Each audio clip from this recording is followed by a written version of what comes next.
Welcome to the deep dive. Today we're tackling a really critical challenge facing school leaders right now. It's that, increasingly difficult task of attracting and then keeping quality substitute teachers. Yeah, it's getting tougher every day, isn't it? Yeah, Finding reliable folks. It's a huge productivity drain for admins. totally. All that time scrambling to cover classes. Exactly. So we're diving into some insights from Rich Chiz's new book for school leaders, Autopilot. Autopilot, practical productivity for school leaders. Okay. And the source material, well, it puts forward a pretty simple but honestly quite profound idea. Which is? The key to cracking this sub-crisis: treat every single willing temporary staff member like absolute royalty. Royalty. Okay, that's a strong image. He calls them guest educators, right? That's right, guest educators, not just subs. So our mission today is to pull out those specific actionable steps administrators can take, going beyond just, the basic handbook or emergency plans. We need the stuff that builds real respect, that makes these talented people actually want to come back. Got it. So where do we start? Well, the first strategy, and maybe the easiest fix, is purely about language. Strategy 1, renaming the role. Ah, the power of words. Yeah. Yeah, the term substitute. Yeah.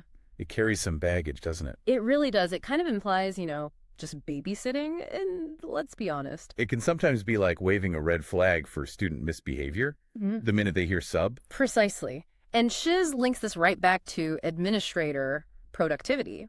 He argues that the moment someone feels respected as a guest educator or maybe visiting teacher, something with weight, their whole engagement shifts. They feel like part of the professional community. So it acknowledges their commitment, not just that they're filling a gap. Exactly. And that respect, that simple name change, can actually cut down on behavior issues later, meaning less admin time putting out fires. Makes sense. Yeah. So respect the identity first. What's the next crucial step according to Chit? It's all about that first impression, strategy 2, the personal meet and greet. Right. He says administrators must personally greet every single guest educator, even during, the busiest morning rush. Especially then, actually. You absolutely have to make the time. It's framed as an investment. An investment, okay. And the welcome needs to be specific, warm, something like, "Good morning, welcome. Thanks for being our guest educator today. We're so glad you're here.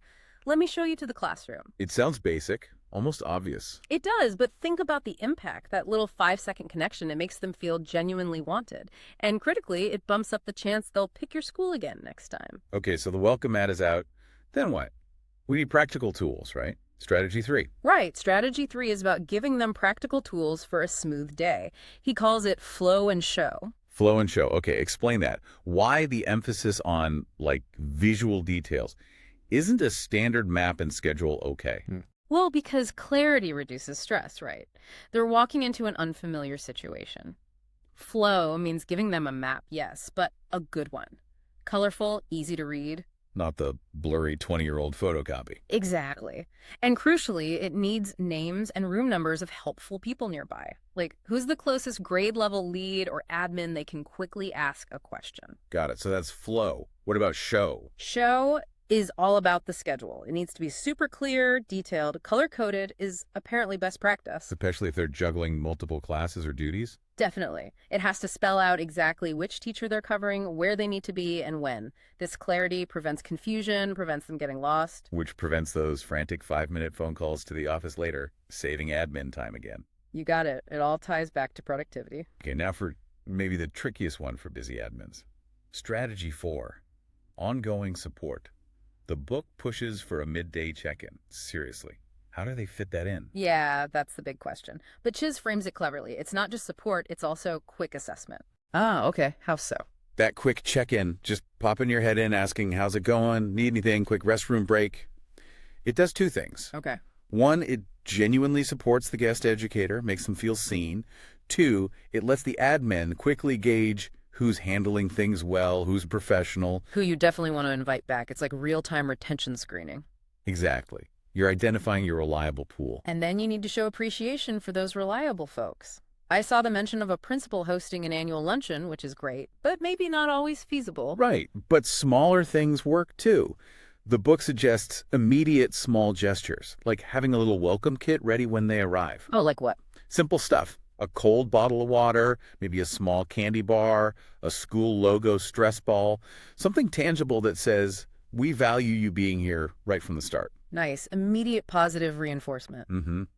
Look, these strategies, yeah, they take a bit more upfront time and effort from administrators, no doubt. But the argument is the long-term payoff is huge. Absolutely massive. You build a dependable, vetted group of just educators you can count on. That time investment now saves countless hours of panicked scrambling later. It's basic math, really. Subs are people, too. So wrapping this up, the core message is treat guest educators with genuine respect and support, and they'll return the favor by returning to your school. Makes perfect sense. It really does. Which leaves us with a final thought for you, the listener.